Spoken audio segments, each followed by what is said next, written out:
नमस्कार दोस्तों, स्वागत है आपका फ्यूचर पीसीएस में करंट अफेयर्स में।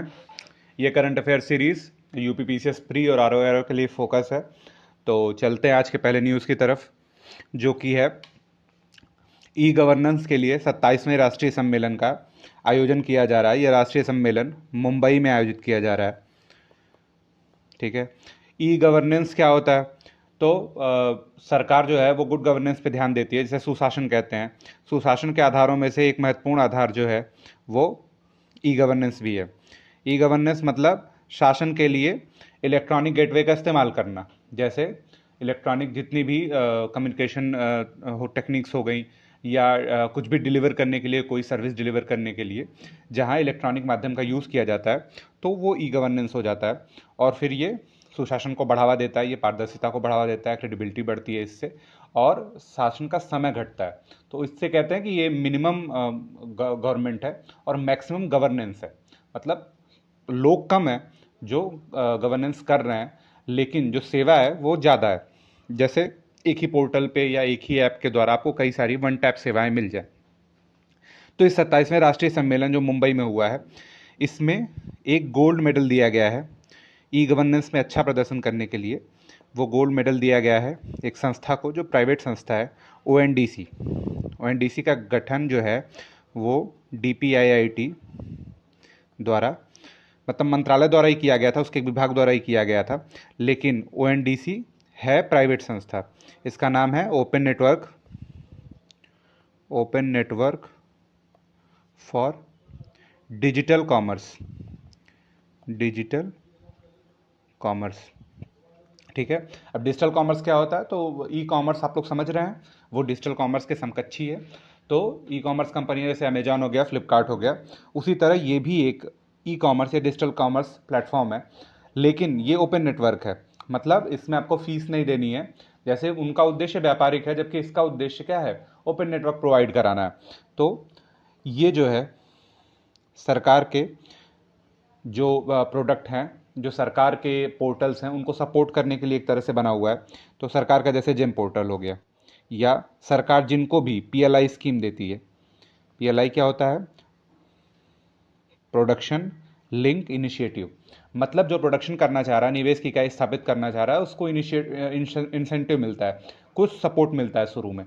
तो जो पीएलआई स्कीम के भागीदार हैं, या जो जेम पोर्टल पे सरकार जिनके प्रोडक्ट खरीदती है, ऐसे लोगों के लिए उनके प्रोडक्शन या उनके प्रोडक्ट को कर लीजिए कॉमर्शलाइज करने के लिए, उसको मार्केटिंग करने के लिए ये इस तरह के पोर्टल का यूज़ किया जाता है। तो उसी को सुशासन के लिए जो 27वां राष्ट्रीय सम्मेलन हुआ है, उसमें गोल्ड मेडल दिया गया है।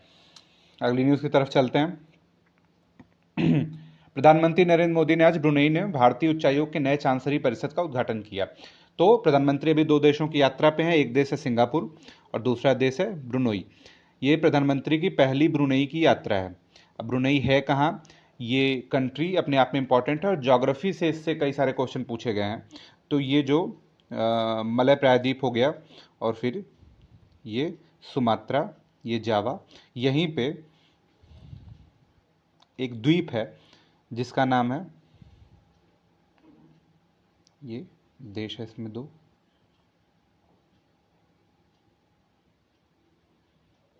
यहीं पे छोटा सा देश है ब्रुनेई, और इस पूरे द्वीप को हम लोग बोर्नियो द्वीप कहते हैं। ठीक है, बोर्नियो द्वीप है, और इस पे मलेशिया का भी क्षेत्र है।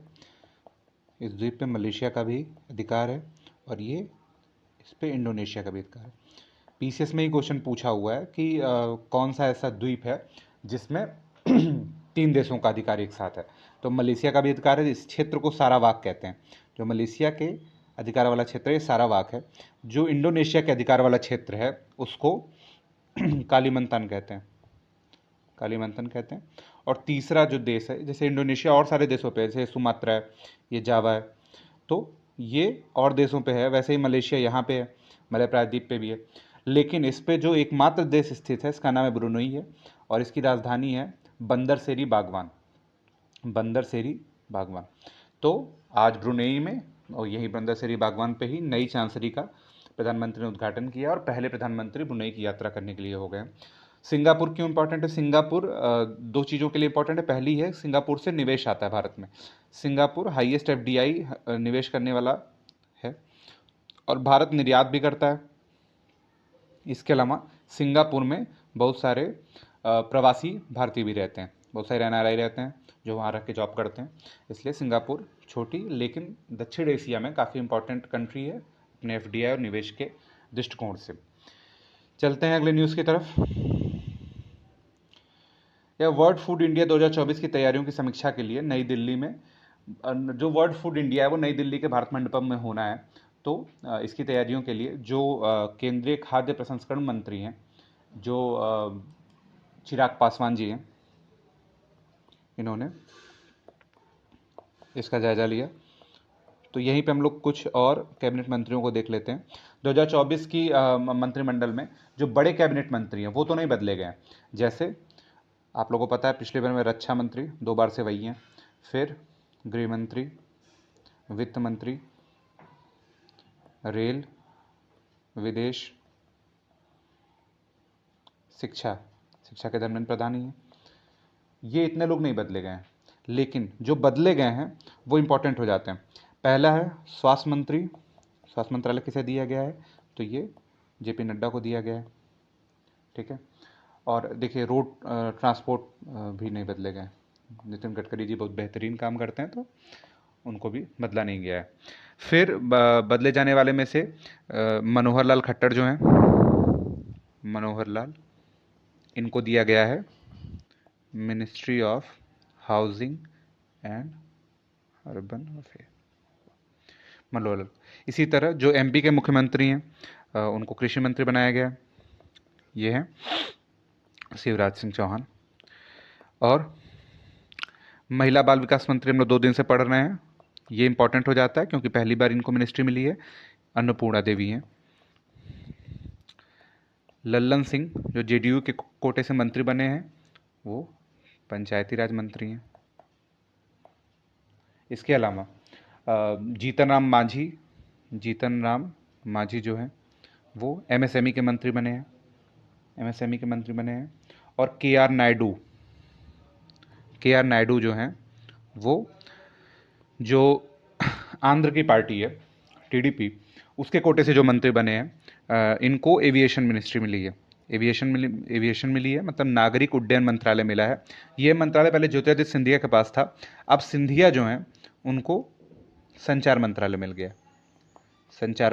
गया।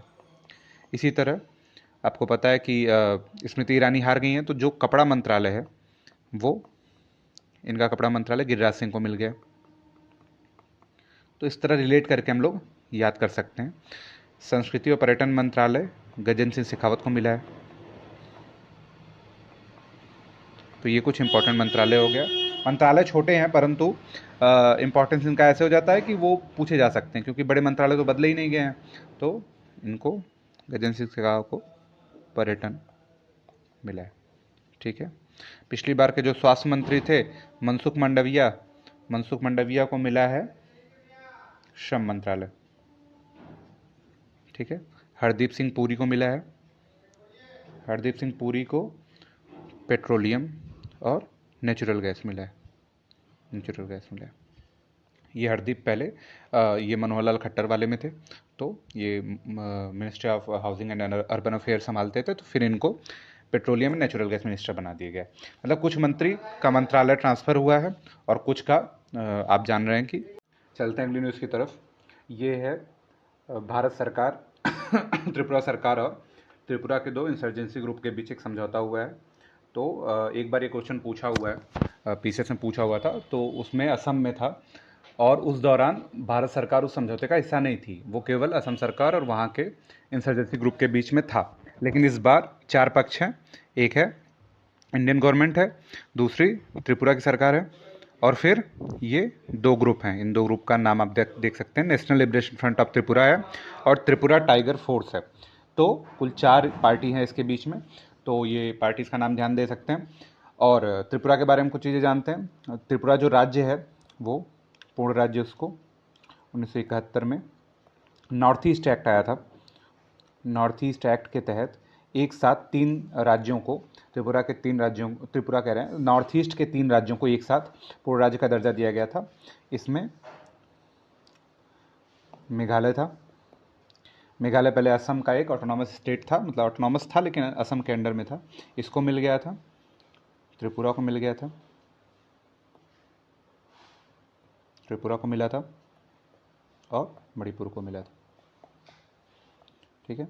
बाद में 1987 में जो बाकी के बचे, जिसमें अरुणाचल प्रदेश था और मिजोरम था, तो अरुणाचल प्रदेश और मिजोरम को 1987 से मिल गया। गोवा को भी उसी टाइम मिल गया था। तो ये सब उस समय स्टेट बन गए। और इसके बाद त्रिपुरा में जो इशू है, ये इस समझौते के पीछे का बैकग्राउंड अगर समझें तो त्रिपुरा में माइग्रेशन इतना ज़्यादा हो गया है। अब त्रिपुरा की अगर आप लोकेशन देखें तो त्रिपुरा कुछ ऐसे है कि ये त्रिपुरा है ऐसे, और यहाँ तक ये बांग्लादेश है। तो लगभग 3 तरफ से वो बांग्लादेश से घिरा हुआ है।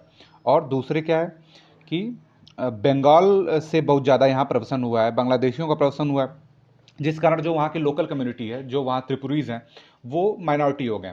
तो वहाँ पे इस समय डेमोग्राफिक क्या है कि 70% बाहरी लोग हैं जो बंगाली बोलते हैं, उसमें बांग्लादेश के प्रवासी हैं, बांग्लादेश के शरणार्थी हैं और बंगाल से जाने वाले लोग हैं, माइग्रेंट है। तो इन दोनों का वहाँ पे मेजॉरिटी हो जाना वहाँ की संस्कृति के लिए और वहाँ के जो लोकल ग्रुप हैं उनके लिए ये खतरे का निशान है, क्योंकि वहाँ के एडमिनिस्ट्रेशन और वहाँ की पॉलिटिक्स दोनों में वहाँ बंगाली हावी हो गए।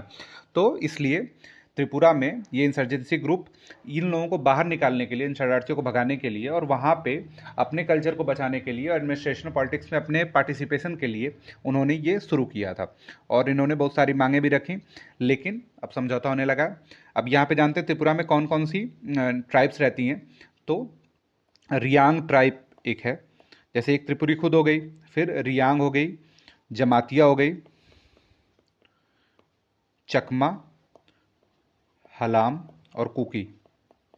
चकमा, हलाम और कुकी, 5 हम लोग को याद रखना है, जिसमें सबसे इंपॉर्टेंट रियांग है। ठीक है। तो ये त्रिपुरा में पाई जाने वाली जनजातियां। अगली न्यूज़ की तरफ चलते हैं।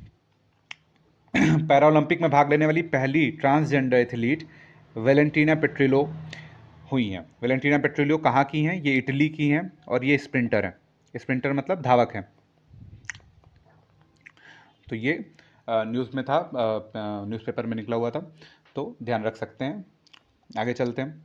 आईआईटी दिल्ली का अबू धाबी परिसर का उद्घाटन हुआ है। तो वहाँ के जो प्रिंस हैं, जिनके नाम के पीछे नायान लगा रहता है, लंबा सा नाम है, तो हम लोग याद नहीं रख सकते हैं, क्योंकि सऊदी अरब, यूएई और कुवैत, कतर, इनके जितने भी हैं ये सब मोनार्की स्टेट हैं। तो वहाँ पे इनके राजाओं के नाम मिलते जुलते हैं, तो कंफ्यूज करता है।